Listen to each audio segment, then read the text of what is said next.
You close your laptop, lock the door, and finally sit down at the end of a long day. You have physically stopped moving, but your mind keeps sprinting. The modern answer to this exhaustion is usually a form of checking out.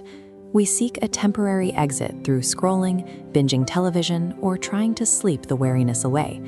These digital and physical escapes serve as distractions, but they rarely address the weight pressing against the soul.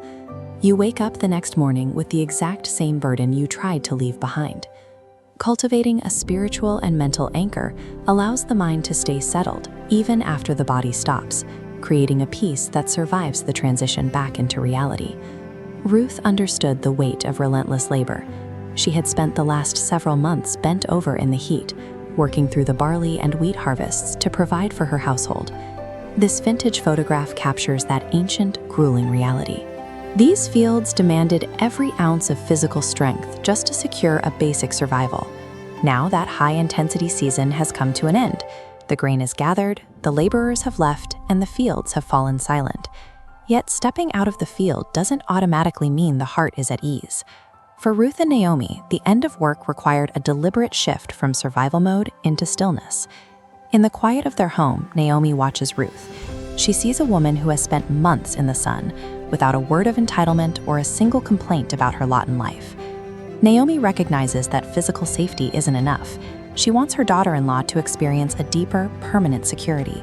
She asks, "My daughter, shall I not seek rest for thee, that it may be well with thee?" This question comes at a time of massive uncertainty. Ruth is still a foreign widow, with no husband to protect her, no land of her own, and no guaranteed future in Bethlehem. By any logical standard, she should be consumed by anxiety. The grain they gathered is finite, and there is no clear plan for what happens when the jars finally go empty. Even with these risks, Ruth remains in Naomi's house with her hands at rest. She isn't scouring the town for new work or obsessing over her lack of a protector. She simply waits, demonstrating a stillness that defies her precarious situation. Ruth navigated these months without the safety of a long-term strategy or a clear view of how her story would conclude. She anchored herself to Naomi's daily instructions, allowing steady, present obedience to displace the natural anxiety of an unknown future. Following God's wisdom in the immediate moment removes the burden of trying to micromanage the years to come.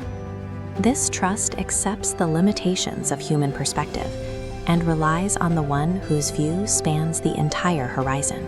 Earnest, a quiet confidence in God's sovereignty over the unknowns provides a stability that persists even when external markers of security have vanished.